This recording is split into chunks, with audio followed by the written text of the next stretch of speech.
আসসালামু আলাইকুম, সবাইকে রাইস ক্রিয়েশন অ্যান্ড ব্লগসে স্বাগতম। পুরো রমজান মাস জুড়ে কীভাবে ঝটপট বেগুনি এবং আলুর চপ বানাবো সেই রেসিপিটা আপনাদের সাথে শেয়ার করছি। এখানে আমি বেসন মিলিয়ে রাখছি সকল মশলা দিয়ে।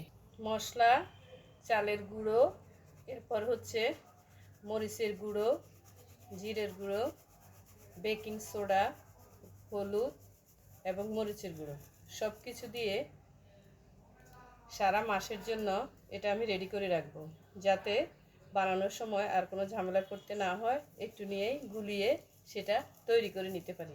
এভাবে আমি 1.5 কেজি বেসন এখানে ছিল, সবগুলো চেলে নিয়েছি যাতে ময়লা থাকলে সেটা বের হয়ে যায়।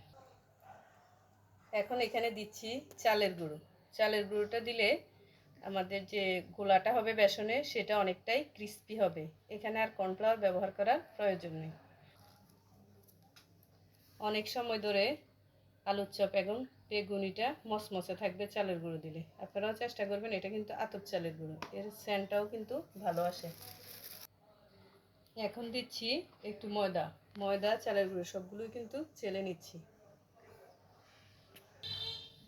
এখন দিচ্ছি এখানে মশলার গুঁড়ো এবং জিরের গুঁড়ো, এটাও কিন্তু মিলিয়ে নিব বেসন, চালের গুঁড়ো, ময়দার সাথে।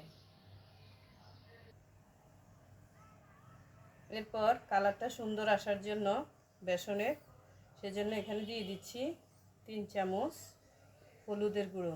তাহলে যখন আমরা আলুর চপ এবং বেগুনি ভাজবো কালারটা কিন্তু অনেক সুন্দর আসবে।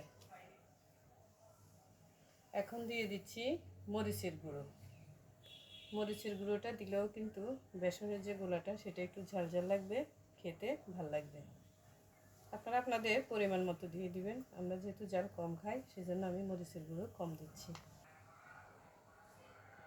এখন দিয়ে দিচ্ছি পরিমাণ মতো বেকিং সোডা। এখানে মিলিয়ে নিব পরবর্তীতে, যাতে আমার আর এটা দিতে না হয়। এরপর এখানে দিয়ে দিচ্ছি কালি জিরা, এটাও দিবেন। এটা কিন্তু ঔষধি, এটা তো আমরা সবাই জানি, তাই না?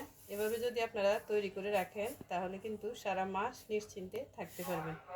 প্রতিদিন একই কাজ করতে হবে না। এখন আমি সবগুলো মিলিয়ে আমার এয়ারটাইট বক্সে ভরে এটা রেখে দিব। যখনই প্রয়োজন হবে তখনই সেটা আমরা গুলিয়ে নিব। ধন্যবাদ।